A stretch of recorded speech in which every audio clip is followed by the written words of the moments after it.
Imagine being in the city of Chicago, watching basketball in the 2000s, reminiscing about the Bulls dynasty in the 90s, thinking about all 6 championships while watching these Bulls teams, not even being close to replicating that greatness. After some success from 2005 to 2007, you're back to missing the playoffs 2008. But now imagine this. Something extraordinary happens. The draft lottery starts, and even though the Bulls have only a 1.7% chance, they get the number 1 draft pick. Now, what if I was to say to you that the Bulls would draft a kid with amazing potential from the Memphis Tigers? What if I was to tell you this kid would have one-of-a-kind athleticism and explosive agility?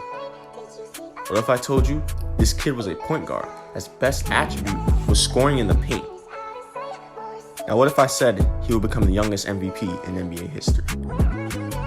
What if you take all that and have that same kid be from Chicago, born and raised? And what if I said this kid would play for his hometown Bulls for years, helping them reach the mountaintop and win multiple NBA championships? The funny thing about this what if scenario is that everything I said was true, except the last part. Maybe you're thinking, how can all this fortune come to the Bulls and no hard way will be shown from it? Well, that's the thing about fortunate moments. There's always unfortunate moments right around the corner. This is the story of that kid. The kid from Chicago, drafted by Chicago, becoming the youngest MVP in NBA history. But his one-of-a-kind athleticism and explosive agility cut short, starting with one heartbreaking moment on April 28th, 2012. This is what could have been Derrick Rose.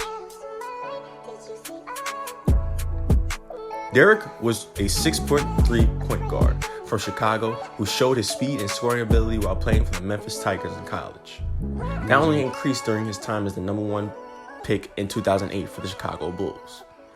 As I hinted at in the intro, Derrick Rose was incredible. He wasn't a traditional point guard by any stretch of the imagination.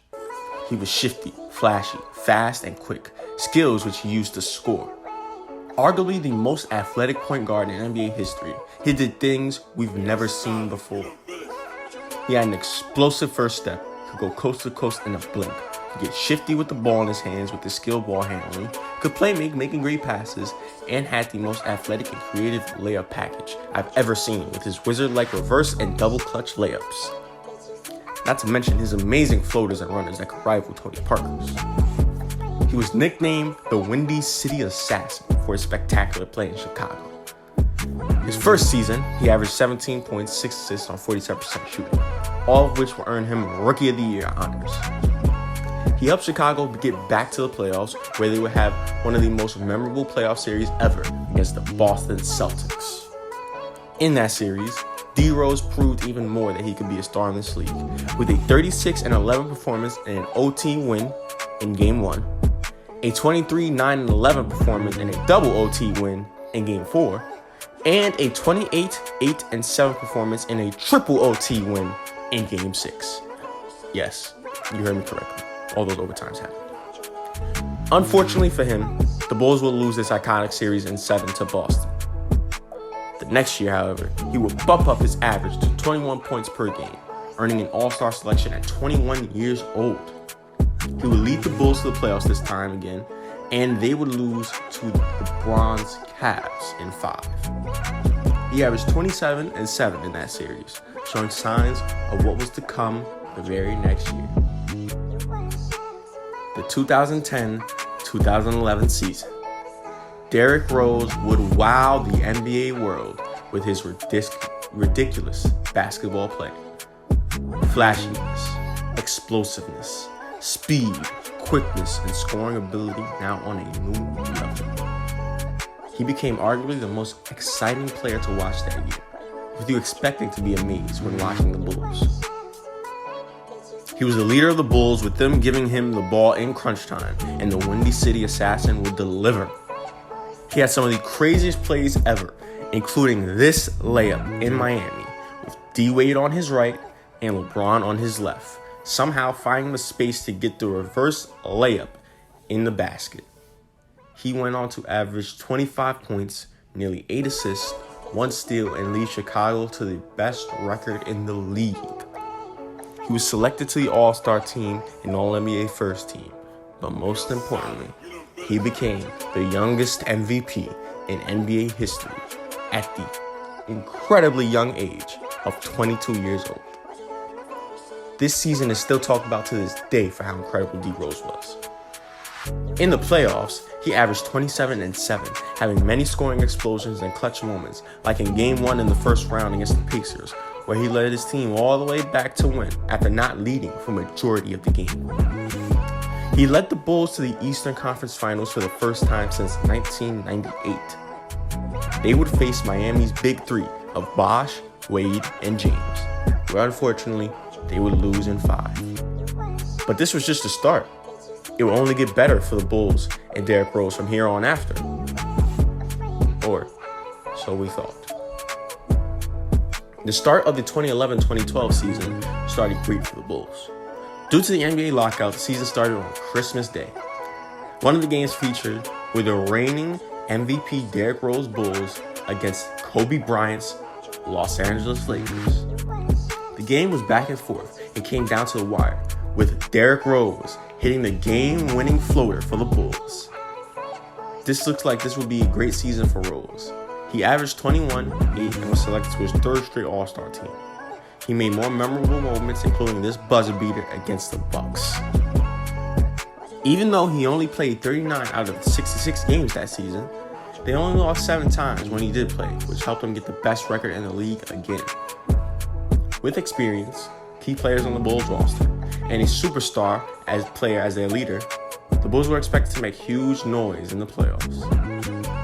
But then, tragedy struck. April 28th, 2012, a day that would haunt Bulls fans forever. In Game 1, first round against the Philadelphia 76ers, up by 12 with about 1 minute 20 seconds left in the game. After a near triple-double performance, Rose drives to the paint, hop steps, and plants his foot awkwardly, holding his leg going down to the ground. It is revealed that he tore his ACL and is out for the rest of the postseason, and then some.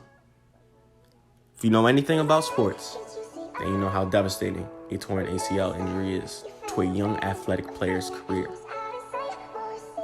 One of the most heartbreaking moments in Chicago sports history, basketball history, possibly even sports history altogether. This would set him on course for many more leg injuries and much more time missed playing the game of basketball. He would never be the same after this injury. Bulls, they went on to lose that series without their superstar, and D Rose missed the following season. He would finally make his return in 2013, playing 10 games before tearing his meniscus against Portland. Another heartbreaking setback for Derrick Rose. His knees were deteriorating, and he wouldn't be the same player ever again.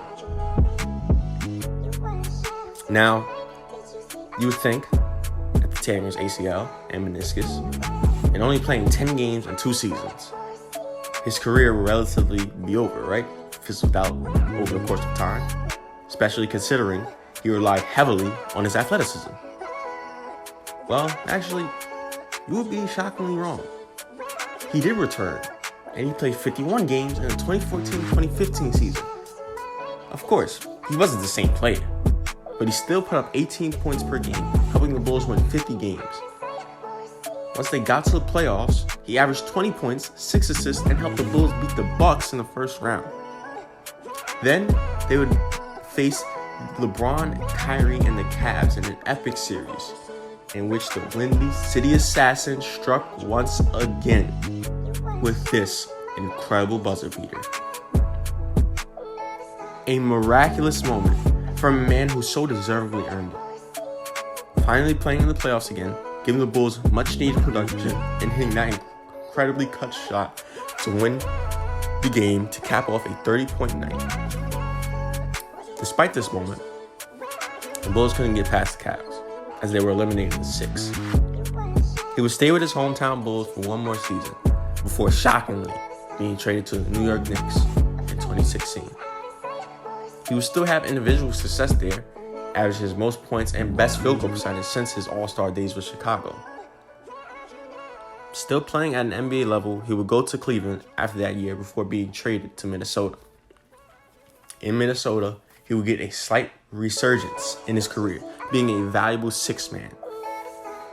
He would average 18 points off the bench in the 2018-2019 season.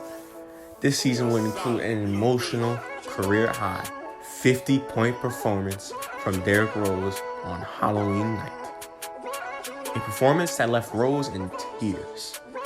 Everything that he had gone through up until that point, the big ups, devastating downs, was brought all to the court that day. It's a memorable performance from a player whose career could have been over years ago. He spent some time in Detroit thereafter, keeping the same level of production as a sixth man with them, before being traded back to the Knicks in 2012 to play with his former coach on the Bulls, Tom Thibodeau. He was a key part of the Knicks, making the playoffs for the first time since 2013. He was even the best player in the playoffs for the Knicks, averaging 19 from 47% from the field and from 3. Despite the loss of the playoffs to the Hawks, D. Rose was appreciated all over New York and the league for how he was playing and the fact that he's still playing despite everything that he's gone through in his career. As of this video, Derrick Rose is still playing in the league. A story not yet finished, but most likely wrapping up soon. A former MVP, the youngest in league history, ready to take his hometown Chicago Bulls back to the mountaintop. But his legs could not keep up with his physicality and athleticism that he so greatly relied on. A tragic story, but yet a story of acceptance, confidence, and resilience. Derrick accepted that he couldn't be the same player that he once was, or rather accepted that he wasn't the same player that he once was. He had confidence in himself that he could continue playing basketball at a high level, and he was resilient enough to keep coming back despite all the setbacks, to the point where he carved out a good 14-year career and counting. But still, it's hard not to imagine what his career could have looked like without the injuries. Multiple All-NBAs, and All-Star selections, much more ridiculous double clutch reverse layups, more Windy City Assassin clutch shots. Most definitely, banner in the rafters for at least the 7th championship in Bulls history, right? Well, all that is up for debate, as we would never know. The injury suffered on that fateful day in 2012 turned a surefire all-time great into possibly the first MVP to not make it into the Hall of Fame.